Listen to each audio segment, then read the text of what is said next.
پہلے ماں باپ حضرت آدم۔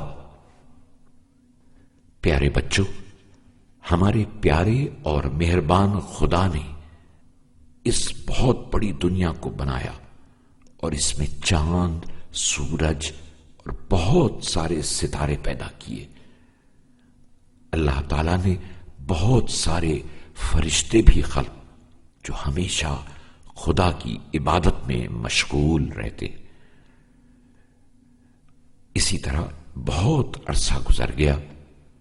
ایک مرتبہ خدا نے فرشتوں کو بتایا کہ وہ انسان نامی ایک مخلوق کو پیدا کرنا چاہتا ہے جو ان سے بہتر ہوگی۔ اس کے بعد خدا نے سب سے پہلے انسان یعنی حضرت آدم کو مٹی سے پیدا کرنے کے بعد فرشتوں کو حکم دیا کہ حضرت آدم کو سجدہ کریں۔ یہ حکم سن کر سب کے سب سجدے میں گر گئے، لیکن شیطان جو کہ اپنے آپ کو حضرت آدم سے بہتر سمجھتا تھا، اس نے حسد اور کینے کی وجہ سے خدا کا حکم ماننے سے انکار کر دیا اور حضرت آدم کو سجدہ نہیں کیا۔ خدا نے اس سے سجدہ نہ کرنے کی وجہ پوچھی تو تکبر کرتے ہوئے کہنے لگا، میں اس سے بہتر ہوں کیونکہ تو نے مجھے آگ سے اور اسے مٹی سے پیدا کیا ہے۔ خدا نے شیطان کو اس کی نافرمانی کی سزا دی اور اسے اپنی رحمت سے دور کر دیا۔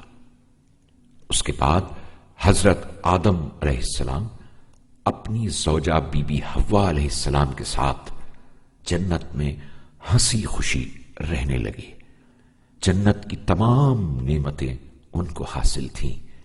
خدا نے حضرت آدم سے کہہ دیا تھا کہ تم ہمیشہ اس پرسکون اور آرام دہ جگہ پہ رہ سکتے ہو، لیکن ایک درخت کے بارے میں بتایا، اس کے پاس نہ جانا کیونکہ اس کا پھل تمہیں جنت سے دور کر دے گا۔ شیطان کے دل میں تو حضرت آدم کے خلاف دشمنی اور کینہ بھرا ہوا ہی تھا، لہذا اس نے ایک چال چلی اور ایک شفیق، مہربان اور خیر خواہ شخص کے روپ میں حضرت آدم کے پاس آ کر کہنے لگا کہ اگر کوئی اس درخت کے پھل کو کھا لے تو ہمیشہ ہمیشہ کے لیے جنت اس کی ہو جائے گی۔ اس طرح شیطان نے حضرت آدم اور بی بی حوا کو دھوکا دیا اور انہوں نے اس درخت سے پھل توڑ کر کھا لیا۔ جیسے ہی انہوں نے پھل کو کھایا، انہیں یہ احساس ہونے لگا کہ وہ خدا سے دور ہو گئے ہیں۔ اس کے بعد اللہ تعالی نے انہیں زمین پر بھیج دیا۔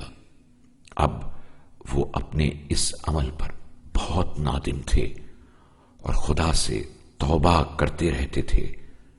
کچھ عرصے بعد خدا نے ان کی توبہ قبول کر لی، لیکن پھر جنت میں رہنے کی اجازت نہ دی۔ اس کے بعد حضرت آدم اور بی بی حوا زمین پر زندگی گزارتے رہے اور ان کی نسل بڑھنے لگی۔ کئی لڑکے اور لڑکیاں ان کے ہاں پیدا ہوئیں، جن میں سب سے بڑے حابیل اور قابیل تھے۔ حابیل بہت خوش اخلاق اور نیک انسان تھا۔ وہ اپنے بابا حضرت آدم کی بہت عزت کیا کرتا تھا، اسی لیے حضرت آدم نے اسے اپنے خاندان کی سربراہی کے لیے منتخب کیا ہوا تھا۔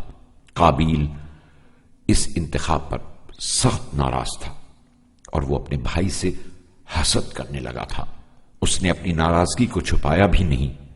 حضرت آدم نے بہت کوشش کی کہ اسے سمجھائیں، لیکن کوئی کامیابی نہ ہوئی، یہاں تک کہ ایک روز جناب آدم نے انہیں مشورہ دیا کہ دونوں اللہ کی راہ میں ایک قربانی پیش کریں۔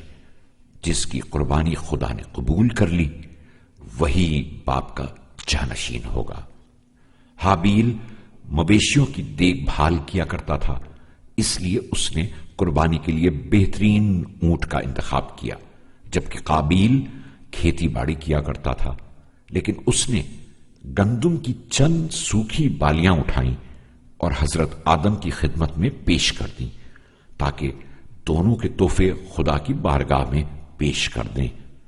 حضرت آدم نے قربانی پیش کی تو اللہ تعالی نے حابیل کے خلوص کی وجہ سے اس کی قربانی کو قبول کر لیا۔ قابیل کو جب یہ معلوم ہوا تو وہ بھڑک اٹھا اور غصے میں ان لوگوں سے دور ہو گیا۔